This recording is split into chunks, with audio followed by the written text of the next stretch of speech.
오늘 저희들을 위해서 주신 하나님의 말씀 예레미야서 8장입니다. 예레미야서 8장 18절로 9장 1절 말씀 가운데 큰 은혜가 되는 말씀이 되기를 주님의 이름으로 축원합니다.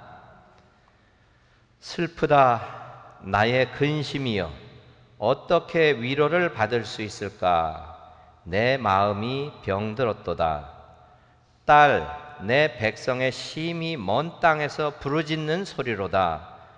여호와께서 시온에 계시지 아니한가? 그의 왕이 그 가운데 계시지 아니한가? 그들이 어찌하여 그 조각한 신상과 이방의 헛된 것들로 나를 경노하게 하였는고 하시니, 추수할 때가 지나고 여름이 다하였으나 우리는 구원을 얻지 못한다 하는도다.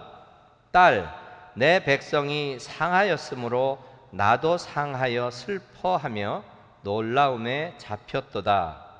길르앗에는 유향이 있지 아니한가? 그곳에는 의사가 있지 아니한가? 딸, 내 백성이 치료를 받지 못함은 어찌 됨인고? 어찌하면 내 머리는 물이 되고 내 눈은 눈물 근원이 될꼬? 죽임을 당한 딸, 내 백성을 위하여 주야로 울리로다. 하나님의 말씀입니다. 아멘. 할렐루야. 오늘도 살아서 역사하시며 저희들을 사랑하시는 우리 주 예수 그리스도의 이름으로 여러분들 모두를 환영하며 문 안의 인사를 드립니다. 우리 앞뒤 좌우분들과 주님의 사랑으로 사랑합니다 한번 인사하겠습니다. 주님의 사랑으로 사랑합니다. 진정으로 사랑합니다 한 번 더 하겠습니다. 진정으로 사랑합니다. 온 마음 다해서 사랑합니다 한 번 더 하고 싶으시죠? 온 마음 다해서 사랑합니다. 예. 할렐루야. 우리가 쉬운 말로 하나님은 사랑이다 하지만 사랑이라는 그 관계가 맺어지지 않고는 그 사랑이라는 것이 그저 아무런 의미가 없는 개념으로 끝나고 맙니다. 우리가 하나님과 하나님을 믿는다는 것, 하나님이 사랑이시라는 것은 우리가 그 믿음의 삶을 살아내므로 그 하나님과의 관계가 이어지고 이루어질 때에 그 사랑을 저희들이 경험하면서 살아갈 수 있습니다. 하나님의 사랑은 개념이나 생각이 아니고 실천입니다. 그 실천으로 인하여 저와 여러분들 또 우리와 하나님과의 관계에 그 친밀한 사랑의 관계가 계속 유지되는 그런 믿음의 삶, 신앙의 삶을 살아갈 수 있기를 다시 한번 주님의 이름으로 축원을 드립니다. 우리가 달력에 보니까 내일이 the first day of fall, autumn 그렇게 돼 있어요. 가을을 알리는 첫날이 내일입니다. 그래서 우리가 무더웠던 한여름이 지나고 이제 새로운 계절, 수확의 계절, 추수의 계절에 이렇게 들어드는 즈음에 우리가 하나님께서 우리에게 허락하시는 그 추수할 것이 많은 것도 감사로 여기고, 추수한다는 것이 결코 쉽지 않지만 우리가 추수할 일꾼 되어서 하나님께 칭찬받는 모든 그러한 일꾼이 되어가며, 또 바라기는 하나님께서 합력할 수 있는 더 많은 준비된 일꾼들을 보내주시는 그러한 계절이 될 수 있기를 다시 한번 우리 주 예수 그리스도의 이름으로 축원을 드립니다. 우리가 이 예레미야 하면은 제일 먼저 떠오르는 것이 있죠. 무엇인가요? 눈물의 선지자 예레미야라고 합니다. 이 예레미야서를 읽을 때마다 읽으면 읽을수록 그 예레미야 선지자가 왜 울어야만 했는지 그 이유를 절절하게 깨달을 수 있는 그러한 성경의 말씀이 예레미야서입니다. 눈물의 선지자, 왜 예레미야 선지자는 그 많은 눈물을 흘려야 하는 그런 선지자였는가? 선지자라고 하면은 하나님의 말씀을 대변하는 자로서 하나님이 이르시되 담대하게 그냥 힘 있는 말씀만 증거하든가, 그냥 하나님의 축복과 은혜를 생각하면 너무 좋아서 웃음이 많은 선지자가 될 수도 있었는데, 왜 예레미야 선지자는 눈물을 끊임없이 하염없이 흘려야만 했던 눈물의 선지자로 알려졌는가?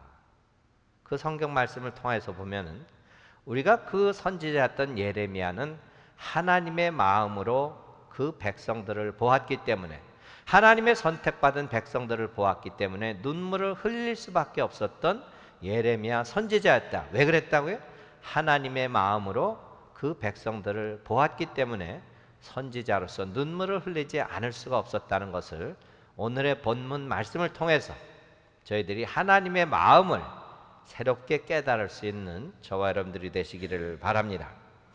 본문 말씀은 이미 읽어드렸는데 본문 말씀을 계속 보다가 저는 이것이 우리에게 좀 더 가까이 다가올 수 있는 그러한 이야기가 어떤 이야기일까 생각할 때에 본문의 말씀을 이 예레미야가 얘기하듯이 그 하나님의 백성, 이스라엘 백성들을 딸로 표현했어요.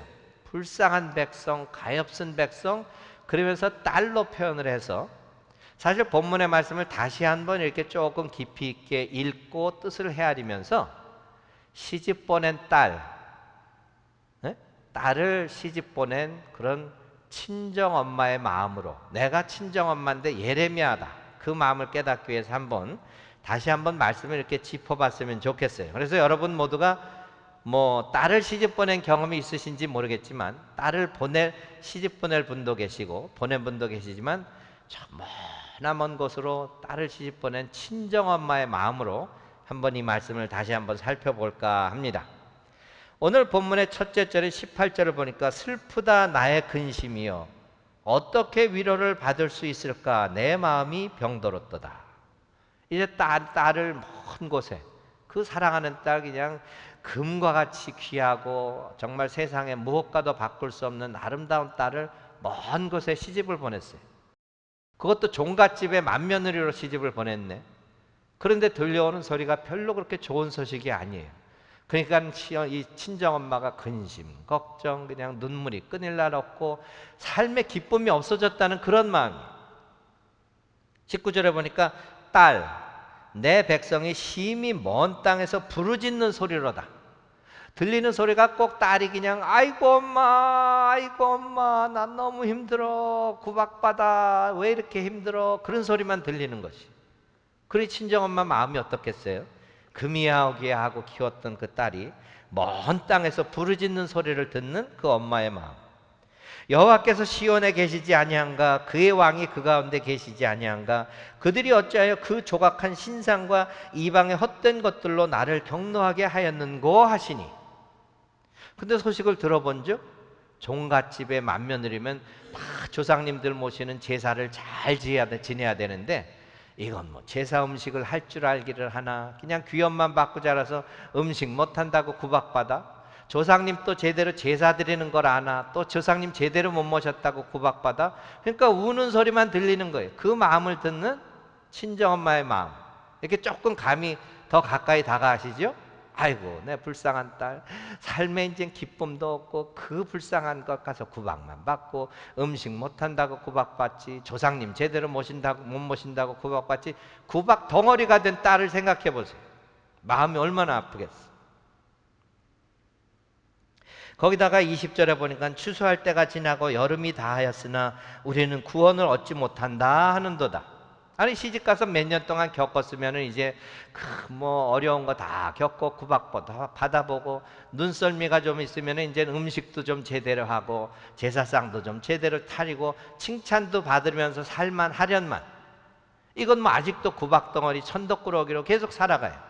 그 여름의 무더움과 장마비와 비바람, 그 여름에 그것이 사실 과일과 곡식을 잊게 하는 기간이고, 추수할 때가 다 됐어요. 이제는 시집살이 좀 했으면 정말 칭찬받고 귀염받고 예쁨받고 살아야 될 그런 딸인데 아직도 구원도 못 받고 제대로 할 줄도 모르고 구박만 받다니 그 친정엄마의 서름은 더욱더 깊어간다는 것이. 그러면서 21절에 딸 내 백성이 상하였으므로 나도 상하여 슬퍼하며 놀라움에 잡혔도다. 그 딸이 하루하루 살아가면서 이제는 마음도 병들어가고, 마음이 병들어가니까 육신도 병들어가고 쇠약해져가고, 그런 소식만 듣는 엄마의 마음이 어떻겠냐는 것이. 자기도 마음이 병들어가고 육신도 병들어가고, 아이고 불쌍한 내 딸, 그냥 땅을 치고 해봐야 어떻게 뭐 시댁에서 그냥 엄한 시집 살이 하느라고 고생하는 딸, 그 한탄이 섞여 있는 그런 말씀과 같단 말이에요. 딸 내 백성이 상하였으므로 나도 상하여 슬퍼하며 놀라움에 잡혔도다. 오늘 말씀 듣고 딸 가진 가정들은 또 아이고 우리 딸 불쌍한 딸 그러시고 또 미리 걱정하시는 건 아니겠죠? 그러면서 22절 말씀에 보니까 길르앗에는 유향이 있지 아니한가 그곳에는 의사가 있지 아니한가 딸 내 백성이 치료를 받지 못하면 어찌 됨인고 아니 부잣집 종갓집이라고 해서 돈도 많고 동네에서 평판도 좋고 해서 시집 보냈더니 우리 불쌍하고 마음이 병들고 육신이 병든 딸 병원에 의원 데리고 가서 좀 그 돈도 좀 쓰고 했으면 좋으련만 그냥 구박만 하고 천덕꾸러기로 아무런 고침도 받지 못하고 사는 불쌍한 딸을 생각하는 그 엄마의 마음 가운데 그 고백이 9장 1절에 보면 어찌하면 내 머리는 물이 되고 내 눈은 눈물 근원이 될고 죽임을 당한 딸 내 백성을 위하여 주야로 울리로다. 그렇죠? 고침도 못 받고 아니 돈 있어봐야 무슨 소용이 있으며 아니 시댁에 뭐 아무리 명예가 있어봐야 뭐 하겠어요. 자기 병든 딸 하나 고침을 받지 못하는 그런 현실에 엄마로서 할 수 있는 것은 그냥 눈물보가 터져서 밤이든 낮이든 눈만 뜨면 눈물이 줄줄줄줄 달기똥 같은 눈물이라 그러죠. 줄줄줄줄 마음 아픈 것이 눈물만 흘리는도다 하는 그런 한탄의 성경 말씀이잖아요. 어떻게 딸과 친정엄마의 마음으로 읽으니까 좀 더 절실해지시죠? 네? 그 오래전에 그 예레미야 선지자가 그런 마음으로 얼마나 불쌍한 딸이 그렇게 병들고 힘든데 아무 말 듣기에는 길르앗이라는 곳에 유향밤 그 치료제가 있었다고 하는데 그건 다 어디 가고 우리 딸은 고침도 못 받고 이렇게 그냥 마음적으로도 육신적으로도 영적으로도 병들어서 그 고생을 하는가 그것만 생각하면 밤이고 낮이고 그냥 눈물이 마를 날이 없다는 것이. 제가 기억하기에는 저도 어려서 그랬지만 그것이 꼭 뭐 우리나라 그러한 문화라든가 전통만은 아니었던 것 같아요. 남자는 울면 안 된다는 거. 사람들 보는데 남자가 울면은 약해 보이고 약해 빠져 보이고 남자는 울면 안 돼. 그래서 저는 사람들 앞에서 그렇게 막 울어봤다는 기억이 별로 없습니다. 군대 가서도 별의별 힘든 훈련을 다 받아봤죠.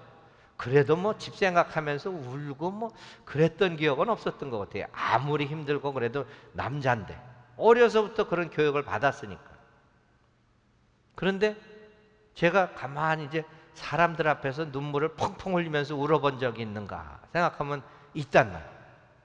그게 목회를 하고 나서 목회를 하고 처음에 파송받았던 교회 쉽지 않았죠. 뭐 명단에는 한 400~500명 있었던 교회인데 가보니까 뭐 한국 목사 한다고 다 도망가고 한 20명 남았던 교회 한 4년을 뭐 열심히 섬겼죠. 사람 안 나와도 그냥 그땐 뭐 신학교 졸업하고 정말 열정이 뜨거웠죠. 세상길로 그냥 리치 앤 페이머스 하려고 살다가 하나님이 부르셔서 첫 번째 맡겨주신 양인데 텅 빈 교회 650석이니 이거 우리 본당보다 더 큰 교회예요. 그냥 텅 빈데 새벽에 가서 이렇게 새벽 기도도 드리고 혼자서 하다 보면 바람소리가 꼭 귀신 나오는 소리가. 그런데 계셔보셨죠? 텅 빈데 시커먼 데서 혼자 강단에서 그냥 열심으로 성도들 위해서 주님은 또 이 교회 살려주십사 하고 기도하느라고 막 그랬던 기억이 있어요. 4년을 그렇게 열심히 했는데 어느 날 이제 감리사님한테 전화가 왔어요. Song, I have a new appointment for you. 새로운 교회로 이제 파송을 가려는 거예요. 그리고 이제 성도들과 헤어지는 마지막 주일이 6월 둘째 주인가 셋째 주인가 그랬던 것 같아요. 7월 1일부터는 새로운 파송지에 가니까 그러면서 교인들과 마지막 악수를 나누는데 그래도 남자인데 내가 이러고 버티고 서 있는데 감당이 안 되더라고요. 이 성도들을 그동안에 그렇게 열심히 같이 교회 살려보겠다고 그렇게 열심히 한 성도들이 이제 언제 또 볼지 하고 악수를 나누는데 눈물이 그냥 펑펑펑펑 쏟아져요. 그러니까 성가대원들이 악수하다 말고 Cindy, where are you? Your husband is crying. 막 그래요. 목사가 막 줄줄 우는 거 처음 봤죠. 뭐 미국 사람들이 뭐 그렇게 들은 정이 있다고 뭐 울고불고 그렇게 떠났겠어요? 근데 아니더라고.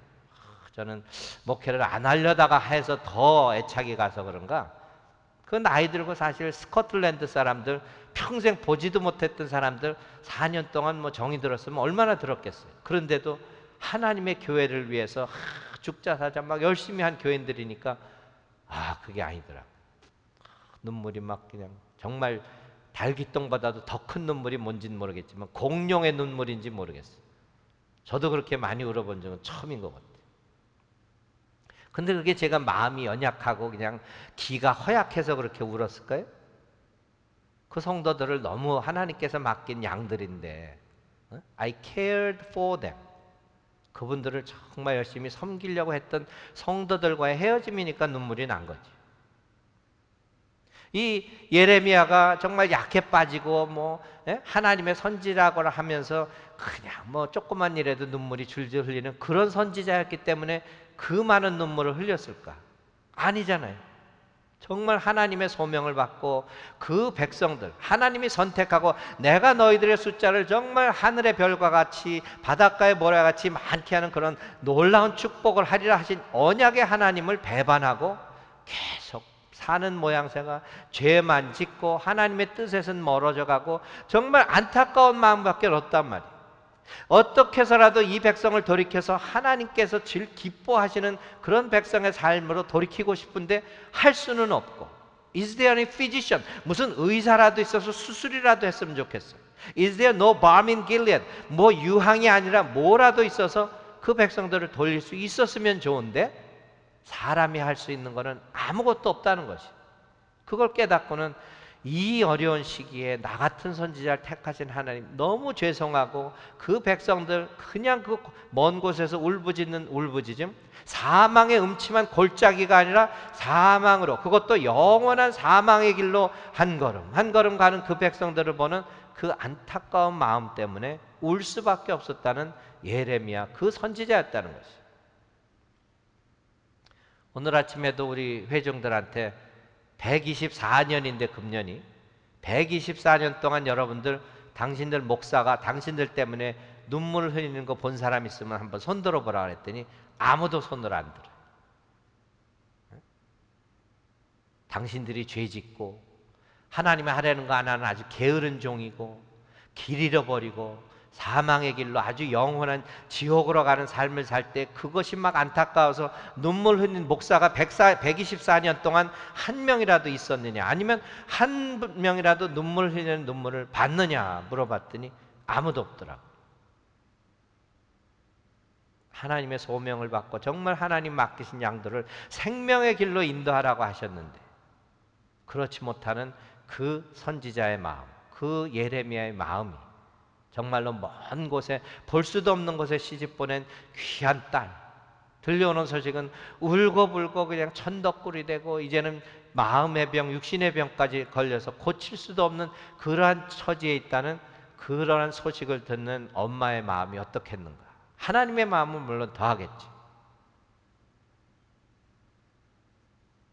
그런 마음으로 오늘 주시는 말씀, 거기다가 예레미야 선지자가 아무리 노력을 해도 예레미야서 7장 27절 한번 볼까요? 예레미야서 7장 27절에 보니까 하나님께서 예레미야에게 예레미야에 내가 그들에게 이 모든 말을 할지라도 그들이 너에게 순종하지 아니할 것이요 내가 그들을 불러도 그들이 내게 대답하지 아니하리니. 예레미야에게 용기를 줍니까? 아니면은 정말 날더러 어떡하라고 그런 마음을 주십니까? 네가 아무리 복음을 증거하고 아무리 하나님의 뜻이 어떻고 아무리 이들이 죽음의 길로 가도 불러도 대답도 없는 그대들이라는 것이. 그러니 예레미야가 다른 거 뭐 할 수 있겠어? 아이고 하나님 난 몰라 울 수밖에 없잖아요. 그래도 하나님의 뜻을 깨우치게 하려고 소리 지르고 부르고 해봐도 대답도 없지요. 하라는 대로 안 하죠. 순종도 안 하리라 하나님이 말씀하시는 거예요.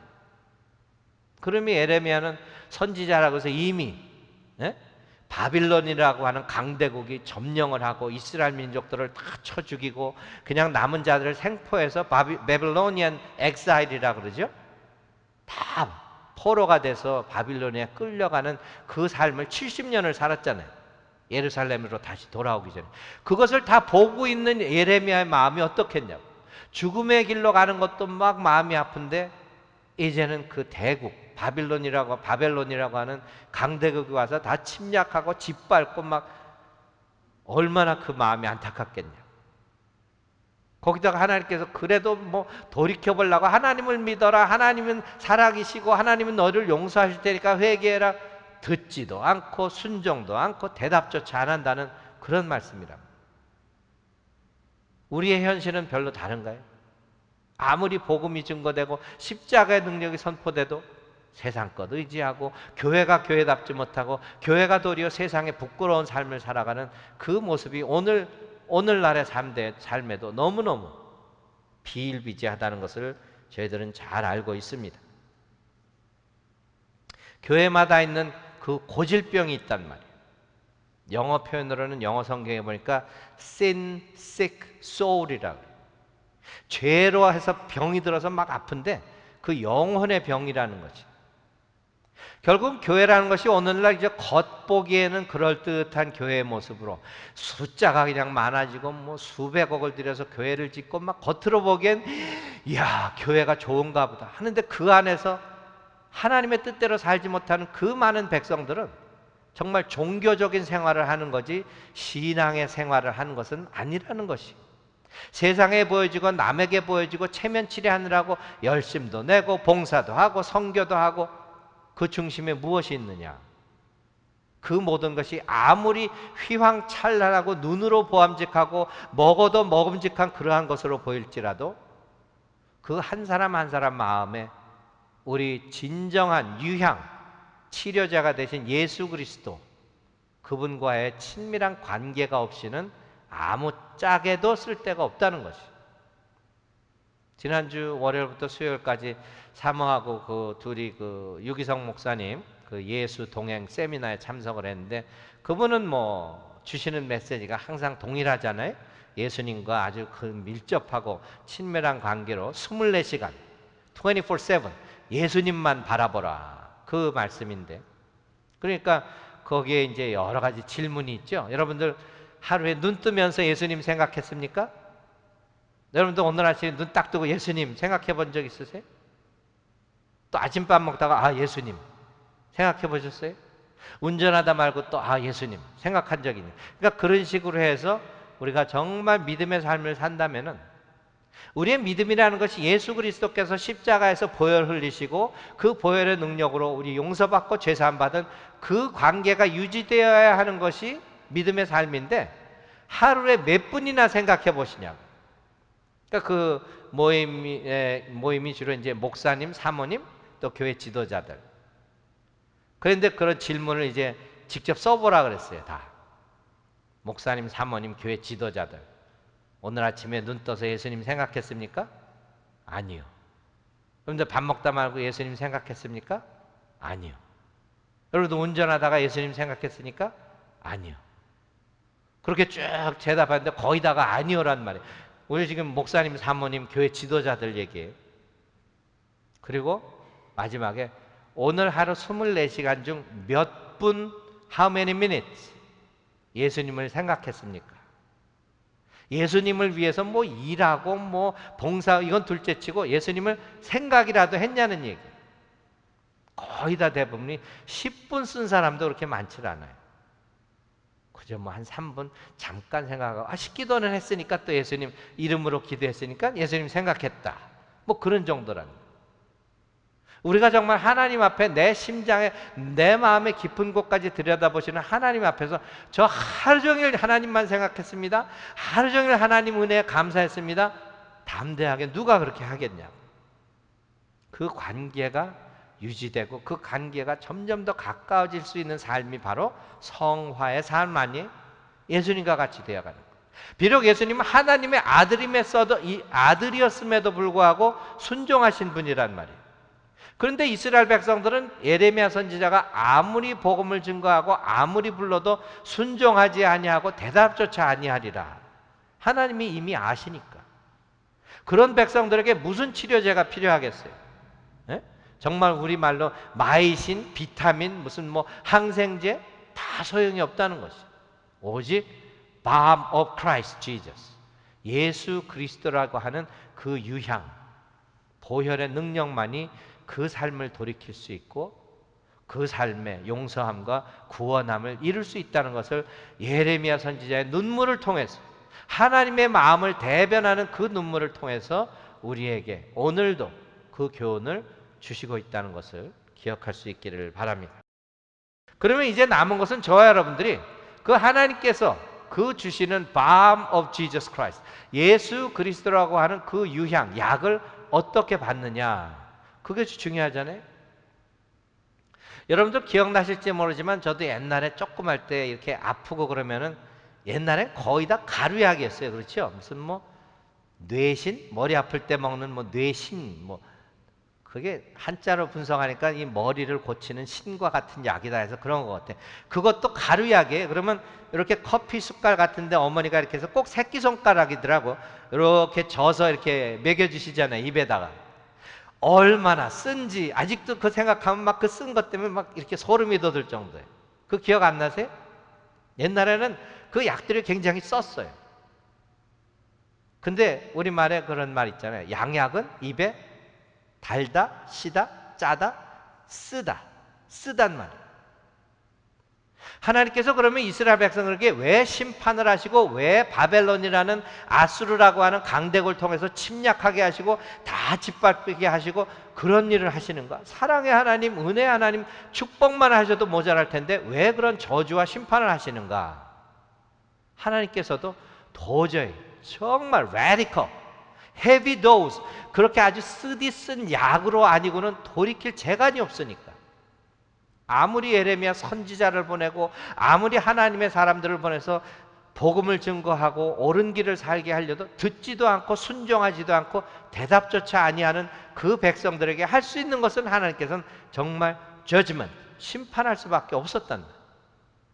그러니까 그 나라를 없앨 정도로 백성들이 다 침략을 당하고 남은 백성들이, 살아남은 백성들이 그 외국에 끌려가서 노예 생활, 포로의 생활 70년이나 하게 하시고 정신 차리게 하신다. 우리 인생길이 그렇게 되면 안 되겠지만 그런 삶을 살아갈 수 있다는 것도 우리가 가능성을 배제할 수가 없잖아요. 그런데 하나님께서 공의로우시고 공평하시다는 것은 그렇게 심판만 하시는 분이 아니시죠? 은혜로 우리를 용서하시고 구원하신단 말이에요. 그래서 우리의 입에는 막 쓰고 하나님 왜 이렇게 쓴 약을 주세요? 나 이거 싫어요. 안 받겠어요. 나 좀 주지 마세요. 그러기도 하겠지만은 그것을 먹고 그것이 무엇이 돼요? 우리에게는 은혜가 된다는, 은혜의 용서하심과 은혜의 구원하심이 되는 것이. 하나님은 그것을 아시기 때문에 때때로 우리의 삶 가운데 고난도 있게 하시고 연단도 받게 하시고 시험도 걸리게 하시고, 그러나 그 모든 것이 우리를 사랑하시고 우리를 축복의 삶으로, 생명의 삶으로, 그것도 영원한 생명의 삶으로 인도하시기 위한 하나님의 계획과 하나님의 섭리라는 것을 다시 한번 깨닫고 믿을 수 있는 저와 여러분들 되시기를 주님의 이름으로 축원을 드립니다. 그래서 우리가 그 하나님께서 주시는 그 쓰디쓴 약, 정말 아무도 좋아하지 않지만은 그래도 받아야 하는데 어떻게 받아야 하는가? 어떤 마음의 자세로 받아야 하는가? 첫째로, there's no quick fix. 금방 이렇게 그냥 하루아침에 넌 이제 다 용서됐어, 잘 됐어. 그러한 것이 믿음의 삶은 아니죠. 우리 사도 바울이 거듭거듭 말하듯이 우리의 믿음의 삶은 경주와 같단 말이에요. 평생 가야 하는 길이에요. 오늘 한번 사탄의 시험을 이겼다고 해서 남은 평생 동안 죄 한 번도 안 짓는 거 아니잖아요. 그 마귀는 광야에서 예수님을 시험하고 어떻게 됐다고 그랬어요?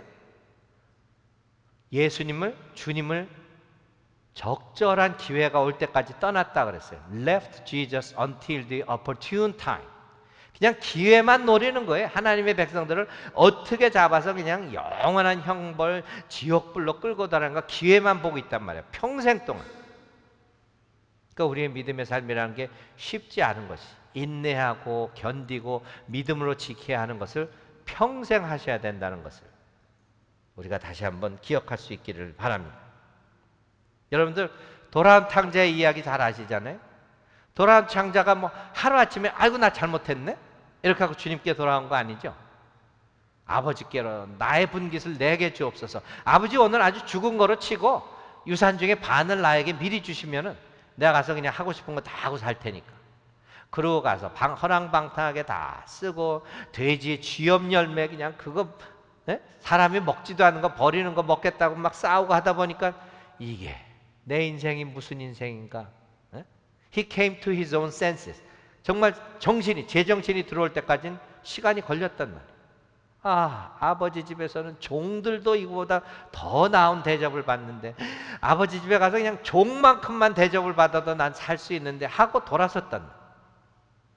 그런 것 같이 우리가 뉘우치고 또 사탄의 그 시험을 이겨내고 또 시험을 이겨내고 또 시험을 이겨내고 결국 우리의 sin sick soul, 너무나도 연약한 병들은 영혼이 완전한 치유를 받기까지는 평생이 걸린단 말이에요. 그래서 예수님 오신 날 주여 내가 여기 있나이다. 나 열심히 믿음대로 살았어요. 뭐 잘못했을 때도 있지만 그래도 회개했습니다. 용서하신 거 확신 가지고 살았습니다. 그렇게 평생을 가야 하는 것이 sin sick soul, 죄로 해서 영혼이 죄로 썩어지고 문드러진 그 일생이 구원받을 수 있는 그 싸움을 평생 해야 하는 싸움이며 저와 여러분들이 그 싸움 가운데 승리할 수 있기를 우리 주 예수 그리스도의 이름으로 축원을 드립니다. 말은 이렇게 하죠. 목사니까. 그 유기성 목사님 세미나에서 그런 말씀 하세요.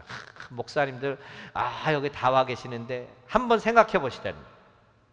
성도님들 다 이제 예수님 재림하는 날 생명책에 다 기록돼서 섬기던 성도님들이 누구 권사님, 누구 집사, 뭐 무슨 장로, 무슨 성도해서 다 이제 천국문을 활짝 열고 다 들어가십시오. 막 이렇게 하는데 이제 목사라고 해서 그래도 이 많은 내 양들을 다 천국 보냈으니까 나도 그냥 천국문 이제 다 들어갈 준비가 됐느라고 딱 생명책 앞에 섰는데 베드로가 목사님 이름이 없네요. 얼마나 민망하겠냐는 거예요. 얼마나 창피하겠는 거예요. 그때 아주 뭐 성도님들 천국에서 영원히 잘 사세요. 난 지옥 갑니다. 그러고 돌아서겠냐는 거예요. 그 소리 들으니까 막 그냥 등골이 오싹한 거예요. 그렇잖아요. 목사기 때문에 천국 가는 거 아니잖아요. 장로기 때문에 천국 가는 거 아니란 말이에요. 나의 중심에 들어와 계신 예수님의 뜻대로 얼마나 그 친밀한 관계로 살아내어서 정말 sin sick soul, 항상 죄에 물들 수밖에 없는 병든 영혼이 용서함 받고 구원받고 평생 이겨내고 주님 오실 때에 정말 내가 착하고 선하고 충성스러운 종이었다. 그 음성 듣고 하늘나라의 영원한 삶을 산다는 것이. 그러면서 제게 이런 생각이 들었어요. 물론 제 믿음 가지고 저는 하늘 천국에 갈 것을 확신합니다. 근데 아멘 아무도 안 하셔. 안 믿으시나 봐. 저는 제 믿음 가지고 제 하나님에 대한 사랑과 믿음으로 천국에 들어갈 것을 확신합니다. 그런데 들어갈 때 칭찬을 받는 건 여러분들이 잘해 주셔야 칭찬받는 것 같아요. 성경적으로 보니까. 그렇잖아요? 그냥 여러분들 성도님들 믿으라고 그냥 복음 전하는데 저만 또 쏙 들어간다고 생각해 보셔요. 성도들은 다 믿음대로 살지 못했는데 넌 어떻게 목회를 어떻게 했길 성도들은 다 지옥 보내고 너만 혼자 왔느냐? 그 생각하니까 또 아찔해요. 여러분들 잘하셔서 여러분들 한 사람 한 사람 모두 천국 갈 수 있는 성도님들 되기를 축원합니다. 정말 이거 다른 설교 다 필요가 없어요. 설교 준비하면서 가만 그 유기성 목사님 생각하니까 성도님들 잘 섬겨서 복음대로 살아서 다 천국 들어가시니까 얼마나 제가 마음이 좋겠어요? 근데 막상 제가 천국 들어가니까 목사님 이름이 없네? 이건 영원한 형벌 가운데 사는 거예요. 절대로 제가 성도님들 천국에서 영원히 잘 삽시오 하고 돌아설 그 계제가 아니란 말이에요. 그 반대도 마찬가지잖아요. 너는 열심히 해서 정말 교회 섬기고 무슨 일을 당했어도 악을 선으로 안 갖고 하나님의 복음을 증거하고 천국 들어가. 넌 언제든지 웰컴이야, 환영해. 근데 네가 섬겼던 성도들은 아무도 생명책에 없네. 그건 더 오싹하더라고. 그러니까 여러분들이 믿음대로 얼마나 잘 살아주셔야 되는지 아시겠죠? 그래야 칭찬받고 내가 정말로 충성스러운 종이었구나. 얼마나 충성스러웠길래 맡긴 양들이 다 천국 들어가는데 아무 하자 없어. Anytime welcome. 그 정도는 돼야 리치우드 감리교회 교인 아니겠어요? 아멘. 그런 교회 되기를 소원합니다. 그것이 우리의 목회의 본질이요, 섬김의 본질이요, 믿음의 본질이 지켜질 수 있는 저와 여러분들의 믿음의 삶이 되기를 우리 주 예수 그리스도의 이름으로 축원을 드립니다. 두 번째로는 우리가 고침받기 위해서는 꼭 그 고통을 겪어야 한다는 것이에요. 여러분들 수술 받을 때 왜 마취를 합니까? 견딜 수 없는 고통이 있기 때문에 그렇잖아요. 수술자를 칼로 째고 뭐 가위로 자르고 어떤 데는 톱으로 막 뼈까지 잘라내고 그 고통을 견딜 수가 없단 말이에요. 그러나 그 고통 없이는 치료가 되질 않는데, 썩어 문드러진 상처를 자르고 베어내서 그걸 열어야 되잖아요. 하물며 우리가 육신적인 질병도 그런데 센섹소, 영혼이 썩어 문드러진 그 병을 고치기 위해서 그 고통이 없다는 것은 진정한 치유가 아니라는 것이. 그 고통을 견뎌낼 수 있게 하는 것도 하나님의 은혜인 줄로 믿습니다. 그런데 우리는 그 고통을 견뎌내고 그 고통을 경험하기 위해서는 우리의 구속된 것이 다 변화되어야 한다는 것이. 가장 먼저 변화될 게 뭐예요? 나의 그 신앙의 껍질, 단단해진 껍질, 나의 고집으로, 나의 주장으로, 나의 생각으로 그냥 무장된 껍질. 하나님의 말씀이 아무리 와도 튕겨나갈 수밖에 없어. 뭐 잘라내기는커녕 칼도 들어가지 않고 어떠한 것으로도 상처를 열 수가 없단 말이에요. 그것이 변화가 돼야 한다는 것이. 특히 우리가 오래 믿음 생활하다 보면 그 껍질이 더 단단해질 수가 있어요. 여러분들 육신적으로도 아기들 피부가 아주 그냥 보들보들 그렇죠? 예? 태어났을 때는 아주 보들보들하다가 이게 세월이 지나가면 점점 더 거칠어지고 굳은 살도 박히게 되고 다 말라서 갈라지게 되고, 이게 사람들의 주어진 그 육신의 한계잖아요. 그러하듯이 신앙의 연조가 깊어질수록 첫사랑 때는 그냥 막 복음만 들어도 꿀송이보다 달고, 아이고 주님 그 십자가만 바라보아도 정말 눈물이 펑펑 나고 감격의 눈물이 일어나는데, 세월이 지나갈수록 십자가에 때가 꼈네, 아이고 저건 뭐하러 저렇게 크게 만들어놨어, 힘들었겠네, 그냥 무가 점점 더 무뎌진단 말이에요. 예? 신앙의 연조가 갈수록 껍질이 단단해지고 그러한 감격이 없어진다는 거예요. 가장 조심해야 할 면이 그러한 면이에요. 어떤 분이 이러한 말씀을 썼어요. 신앙의 연조가 깊어지면 깊어질수록 성숙되어가는 사람이 있는가 하면 반면에 완고해지는 사람도 있습니다. 교회 다니는 연수가 많아지면 많아질수록 믿음이 숙성되어가는 사람이 있는가 하면 여전히 약한 사람도 있습니다. 신앙생활을 오래 하다 보면 완고한 신앙 고집이라는 것이 생길 수도 있습니다. 다른 사람들을 무시하고 자신의 신앙이 절대 기준이 되는 경우입니다. 그런 사람의 심각한 점은 은혜가 들어가지 못한다는 것입니다. 이미 신앙의 껍질이 단단해져 어떤 말씀도 그 심령 안에 침투할 수 없기 때문입니다.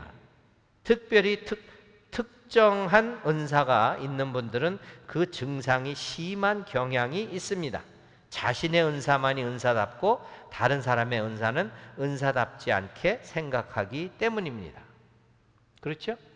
신앙의 연조가 있을수록 믿음이 점점 숙성되어지고 깊어지고, 야, 저 사람은 정말 믿는 사람다워, 그런 사람이 있는가 하면은 아무리 오래 신앙생활을 해도 그 껍질이 단단해가지고 아이고 차라리 예수 믿는다고 하질 말지, 그런 인생도 있다는 것이.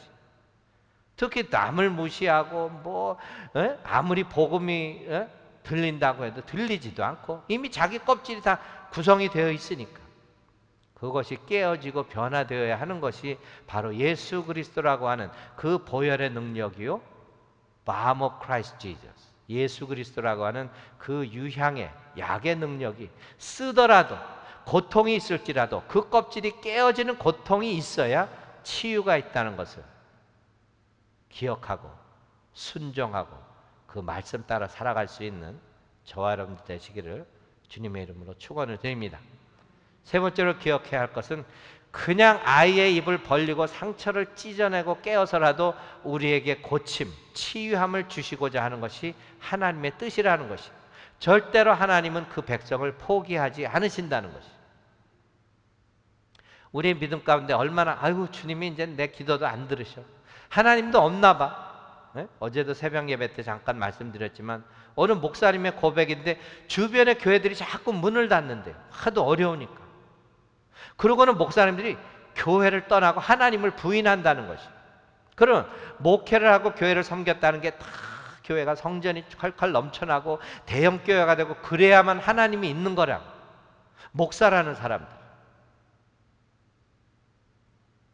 교회가 어려워서 문 닫을 수 있죠. 교회가 어려우면 뭐 성도들이 안 올 수도 있죠. 근데 본인이 복음을 받고 하나님의 소명을 가지고 복음의 증거자로 평생을 살겠다고 하다가 교회가 안 되니까 문을 닫고 하나님을 부인한다는 것, 그것은 처음 시작부터 뭔가 잘못 생각했다는 것이. 한 사람의 영혼이라도 구하려고 그 험한 산길을 헤매고 그 잃은 양을 찾았을 때 기쁨으로 돌아오는 그 목자의 마음이 주 예수 그리스도의 마음이며 그 마음으로 하나님의 백성들을 섬겨야 하는 것이 목자일지언정. 교회가 안 된다고 문 닫고 이제는 하나님은 없어. 그리고 세상길로 간다는 것. 저도 그런 목사님 친구 또 선배가 있었어요. 은퇴하고 플로리다 어디 좋은 곳에 살아서 한번 연락이 돼서 안부를 물었거든요. 그래도 내가 연애 처음 목회 시작할 때 도움도 주고 아직도 고마운 거 내 기억한다고, 목회 초년병일 때 뭐 성찬을 어떻게 하고 이런 것도 가르침도 받고 다 도움을 받은 분이에요. 그래서 잘 은퇴를 하고 플로리다 가서 잘 살았길래 그 플로리다에는 어느 교회 다니십니까? 물어봤더니 교회를 안 다닌대요. 그래서 교회를 안 다녀? 무슨 얘기야? 그랬더니 자기가 하도 교회를 하는데 진절머리가 나서 교회를 안 나간대요. 자기 혼자 예수님 믿는데. 그건 아니란 말이에요. 그렇게 될 수가 있어요. 근데 그 모든 것이 신앙의 그 단단한 껍질. 이제는 복음이 아무리 예수님의 보혈로 그걸로도 들어갈 수가 없을 정도로 마음이 완악하여지고 굳어진 그러한 마음. 그것이 바로 그 예레미야가 울 수밖에 없었던 이스라엘 백성들의 모습이요. Some of us, 교회 믿음 생활을 한다는 저와 여러분들의 모습에도 있을 수 있는 모습이라는 것이. 남의 얘기로만 듣지 마시고 정말로 먼 곳으로 시집 보낸 딸, 어찌할 수가 없고 울 수밖에 없는 그 친정 어머니의 마음과 같은 예레미야의 그 찢어지는 마음을 통해서 오늘도 저희들을 바라보시며 정말 어쩔 수 없는 하나님의 그 아픈 마음을 깨달을 수 있는 저와 여러분들 되시기를 바랍니다. 하나님이 원하시는 대로 살지 못하는 그 신앙의 생활을 살지 못하는 그것이 깨달아질 때마다 주님께 회개하고 고백하고 다시 용서함 받고 새로운 힘을 얻어서 정말 cry the tears of joy, 기쁘기 때문에 울 수 있는 저와 여러분들 되시기를 바랍니다. 우리 성경 말씀 몇 편 보겠습니다. 로마서 6장 23절입니다. 로마서 6장 23절. 우리가 죄라는 것 다시 한번 일깨워 주시는 말씀이지요. 로마서 6장 23절 찾으신 줄로 알고 함께 읽겠습니다. 죄의 싹은 사망이요 하나님의 은사는 그리스도 예수 우리 주 안에 있는 무엇이라? 영생이라. 죄의 싹은 사망이에요. 그것도 영원한 죽음을 사는 그 길로 가는 백성들에게 하나님께서 주시는 은혜와 은사가 뭐예요? gift. 하나님의 선물은 뭐예요? 우리 주 예수 그리스도 안에 있는 영생이라. 영원한 삶을 선물로 주신다는 것이에요. 쓴 약을 주더라도 입맛에는 쓰지만 먹어야만 치료받을 수 있는 그 약을 주시는 그 마음으로 주시는 선물이 예수 그리스도 안에 있는 영생이라는 것 기억할 수 있기를 바랍니다. 우리 빌립보서 3장 18절에서 19절 말씀 한 번 더 보겠습니다. 빌립보서 3장 18절 19절 말씀. 내가 여러 번 너희에게 말하였거니와 이제도 눈물을 흘리며 말하노니 여러 사람들이 그리스도의 십자가의 원수로 행하느니라. 그들의 마침은 멸망이요 그들의 신은 배요 그 영광은 그들의 부끄러움에 있고 땅의 일을 생각하는 자라. 사도 바울도 예레미야와 같은 마음이었단 말이에요. 복음 전하고 이방인들이 예수 믿고 구원받았는데 살아가는 모습이 그냥 배만 채우고 세상의 욕심과 영광을 위해서 살아가니까 사도 바울이 어떻게 말씀을 전해요? 눈물을 흘리며 또 내가 말하노니 여러 사람들이 그리스도의 십자가의 원수로 행하느니라. 용서받고 구원받은 그 십자가의 원수와 같은 삶을 살아간다는 것이, 그 사도 바울의 마음, 예레미야의 마음이 바로 하나님의 마음이라는 걸 기억할 수 있기를 바랍니다. 시편 126편 6절 한번 보겠습니다.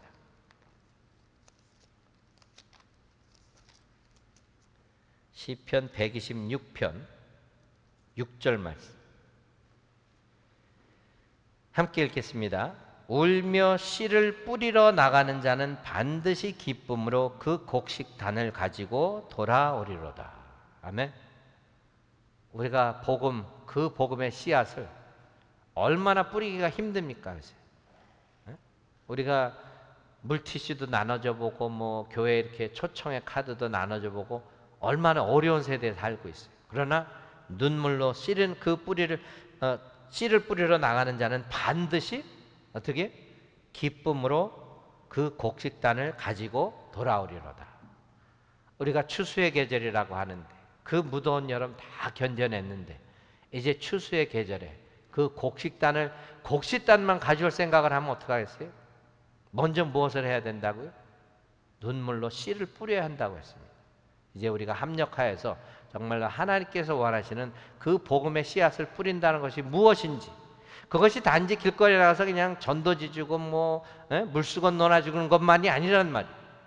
복음대로 살아가는 저와 여러분들의 모습이야말로 진정한 눈물로 복음의 씨앗을 우리의 삶에, 우리의 이웃에, 우리의 가정에, 세상에 뿌리는 것이, 그러한 그 추수의 계절에 그 곡식단이 풍성한 곡식단 되어서 우리 하나님께 기쁨을 드리며, 비록 울음이 밤에는 기숙할지라도 아침에는 분명히 기쁨이 오리라 하신 시편의 기자와 말씀과 같이 오늘 저희들의 섬김과 헌신과 복음의 증거가 힘들고 정말 도전이 될지라도 눈물로 씨를 계속 뿌리고 우리의 삶 가운데 주님과 아주 밀접한 그런 교제가 산 증거로 나타날 때에 분명히 믿음의 열매가 풍성하리라고 저는 믿습니다. 우리가 그 믿음으로 복음의 씨앗을 뿌리고 그 곡식의 단을 거두어서 하나님께 바뀔 때 그 하나님의 그 기쁨으로 우리도 함께 기쁨의 눈물을 흘릴 수 있는 저와 여러분들 다 될 수 있기를 우리 주 예수 그리스도의 이름으로 축원합니다. 기도하겠습니다. 할렐루야. 주님, 저희들 주님을 섬긴다는 것 얼마나 도전이 되고 이제 힘든지 요즘의 삶 가운데서는 이루 말할 수가 없지만, 우리가 죄인 되었고 연약하고 심지어 십자가의 원수와 같은 삶을 살 때조차도 하나님은 우리를 포기하지 않으시고 우리를 끝까지 사랑하셔서 독생자 예수 그리스도를 정말 길르앗의 유향으로 삼아서 우리를 용서하시고 치유하시고 구원하여 주신 것 감사함을 드립니다. 그 감사의 감동이 평생 이어질 수 있도록 우리 주님과 매일매일 동행하는 삶을 살게 하시고, 우리 주님께서 우리를 사랑하시는 그 삶의 관계가 주님 오시는 그날까지 끊어지지 않는 복되고 은혜로운 삶을 살아가는 저희들 모두 될 수 있도록 주님 인도하여 주시옵소서.